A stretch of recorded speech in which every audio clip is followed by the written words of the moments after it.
meydadka 3 qof oo dumar ah oo saakay lagu arkay degmada Daynil ee gobolka Banaadir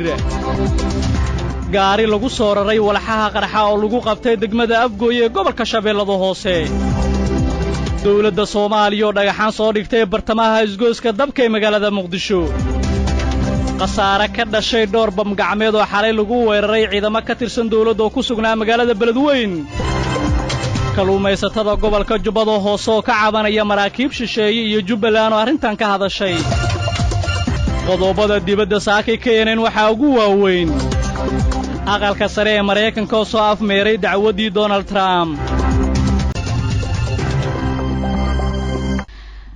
meydadka 3 qof oo dumar ah ayaa saaka lagu arkay degmada Daynil ee gobolka Banaadir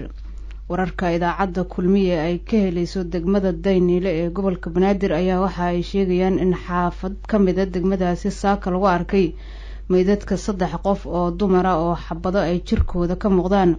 si gaar ah goobta lagu arkay meydadkan waa waaxda kordamac ee agagaarka warlaliska dadka deegaanka ayaa la hadlay radio kulmiye ayaa waxa ay sheegeen in dadka xaafadaas meydkooda la soo dhigay aysan aqoonsanin waxa ayna sidoo kale sheegeen in halkaasi aysan wali soo gaarin ciidamada amniga ee degmada Daynil warar aan la xaqiijin oo ay heshay KNN ayaa waxa ay sheegayaan in gabdhahaasi ay ka tirsan yihiin wasaaradda gaashaandhigga Soomaaliya maalmo ka hor ayay ahayd markii halkaasi lagu dilay qof shacab ah waxaana arrintan ay ku soo aadaysaa iyadoo shalay sidoo kale meydadka xubno rag ah lagu arkay deegaanada ceelasha biyaha iyo waaxda siinka dheer ee duleedka magaalada Muqdisho gaari laga soo buuxiyay waxyaabaha qarxa ayaa waxa lagu qabtay degmada Afgooy ee gobolka Shabeellada Hoose ciidanka kumaandooska Soomaaliya ee danab ayaa gacanta ku dhigay sida ay sheegeen gaari la sheegay in dagaalamayaasha al-shabaab ay ka soo buuxiyeen waxyaabaha qarxa kadib howlgal ay ka fuliyeen gobolka Shabeellada Hoose ee maamulka Koonfur Galbeed nooca gaariga lagu soo raray qarxa ay qabteen ciidanka waa Hoomey waxaana lagu qabtay tuulada Cadcadey oo hoos tagta degmada Afgooy ciidamada danab ayaa howlgalkan sameeyay kadib markii lagu soo wargeliyay sida ay tilmaameen in al-shabaab ay halkaas ku rakibayaan gaari qaraxa waxaana u suurto gashay inay gacanta ku dhigaan isagoo aan qarxin saraakiil ka tirsan danab oo la hadlay idaacadda ciidamada qalabka sida ayaa sheegay in gaariga la qabto uu ku soo wajahnaa Muqdisho inkastoo aan la shaacin bartilmaameed rasmi ah waxay sheegeen saraakiishu in gaarigaasi muddo la diyaarinayay isla markaana lagu dhibaateyn rabay shacabka Soomaaliyeed balse ay ka hortageen sida ay hadalka u dhigeen saraakiisha waa hadashay danab waxay sheegeen in shacabka ku nool deegaankan lagu diyaarinayay gaarigan qaraxa ah ee Cadcadey lagu magacaabay ku soo wargeliyeen iyagana ay ka howlgaleen inta badan qaraxyada ku rakiban gaadiidka ee al-shabaab ay weerarada uga geystaan gudaha caasimadda Muqdisho degmooyinkeeda kala duwan ayaa lagu soo rakibaa gobolada Shabeellooyinka oo waqooyi iyo koonfur ka kala xiga caasimadda Soomaaliya hadalkan ka soo baxay dawladda Soomaaliya gaar ahaan ciidamada danab ayaa ku soo aaday iyadoo shalay qarax ismiidaamin ah oo sababay dhimasho iyo dhaawac uu ka dhacay kontaroolka sayidka oo kamid ah goobaha laga ilaaliyo amniga madaxtooyada Soomaaliya dhowr mar ayaa sidaan oo kale danab waxay sheegtay inay gacanta ku dhigeen ama burburiyeen gawaari shabaab ay ka soo buuxiyeen walxaha qarxa Muqdishona ku soo wajahnaa hadalka danab ayaa sidoo kale imaanaya iyadoo maalmihii dambe ay soo kordhayaan digniinada la sheegay in Muqdisho gawaari qaraxyo ay ku jiraan dawladda Soomaaliya ayaa waxa ay dhagaxaan hor la soo dhigtay bartamaha isgooska dabka ee magaalada Muqdisho sida uu faafaynta warkaan inagu eegayo wariyaheena Farxaan Maxamed Xuseen dawladda Soomaaliya ayaa xalay dhagaxaan dhigtay bartamaha isgooska dabka ee magaalada Muqdisho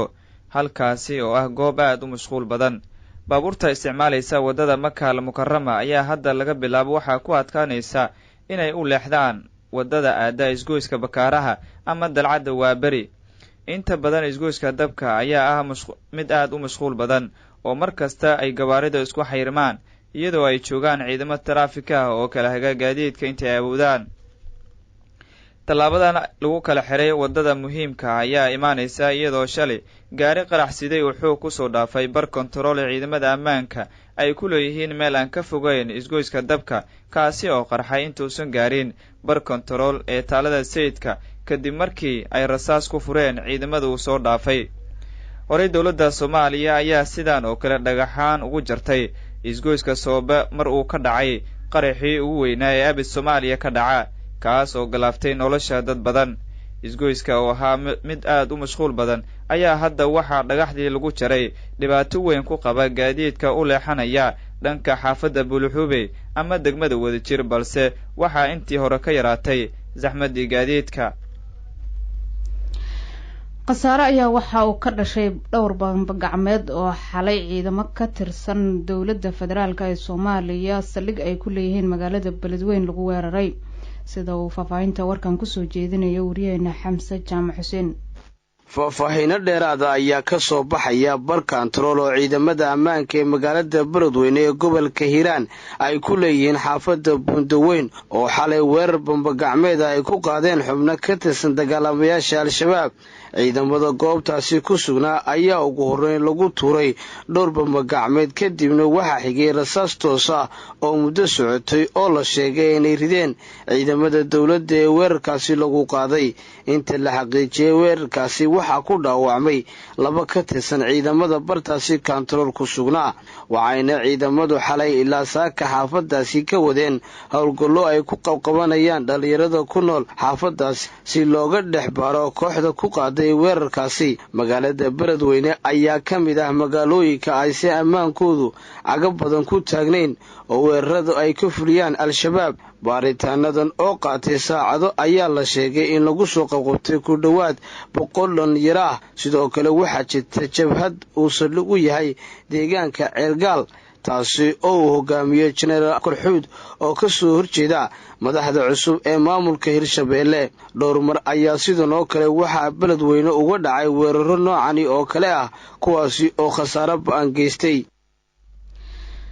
kalluumaysatada ku nool gobolka Jubbada Hoose ayaa maalmihii la soo dhaafay waxa ay cabasho ka ahaayeen maraakiib shisheeye waxaana arrintaasi ka hadlay maamulka Jubbaland. Cabdi Majiid Cabbaas Aadan ayaa warkan ka soo diray Kismaayo. kalluumaysatada gobolka Jubbada Hoose ayaa cabasho ka muujiyay maraakiib shisheeye kuwaasi oo ay sheegeen in si sharci darro ay uga kalluumaysanayaan xeebaha deegaanada dowlad goboleedka Jubbaland. kalluumaysatada ayaa waxa ay sheegeen in ay markaa waxyeello u geystaan maraakiibtan shabaagta ay kalluunka ku dawdaan waxaana ay sheegeen intaasi ay caqabad ku tahay shaqooyinkooda. Cabdulqaadir Axmed oo ka mid ah kalluumaysatada gobolka Jubbada Hoose oo la hadlay warbaahinta ayaa waxa uu sheegay in ay dhibaatooyin xoog leh ay kala kulmaan maraakiibta shisheeye ee sida sharci darrada uu sheegay inay uga kalluumaysanayaan xeebaha deegaanada dowlad goboleedka Jubbaland. waxay lagu hayaan wax adduunka og yahay annagana hadda aad iyo aad dhibaato loogu haya maraakiib ajaa'ib leedahay oo markii 10 mayl aanu badayada soconno oo aan u raadsano risqi ilaahay noogu diray ayay waxay nagu afuufayaan biyo kulul waxay nagu samaynayaan xabaday nagu heliyaan waxay doonaan bay nagu samaynayaan waana 12 mayl 10 mayl 15 mayl 20 mayl habeenkiina 3 mayl bay imaanayaan maalintiina saasay samaynayaan waxay naga samaynayaan shabaagahay naga jarayaan waxay nagula dhaqmayaan wax caalamka mamnuucka nin badiisii ka xamaalanayo oo shabaagkiisa la jarayo oo asaga biyo kale lagu afuufayo oo hadda ragga iyo doonyaha aan la'nahay ay gaarayaan ilaa 8 xabo ilaa iyo 20 nin oo saarnayn ama hadda hayn iyaga oo dejinaya badda dhexdeedana ku dejinaya wax allaale iyo wax adduun wixii kalluun anagu aan qabsan lahayn intay wax u daadiyaan udgoon ay qabsanayaan xabadii fariinka ahayd oo ka baxsatay iyaga ayaanu marna ilaa marna weynaa badda iyada khayraadkeedina baladaas aan fari 200 oo markab baa ku jira qaar baa diyaarada ka kacayaan qaar baa mataqaanaa madaxsuuc saaran tahay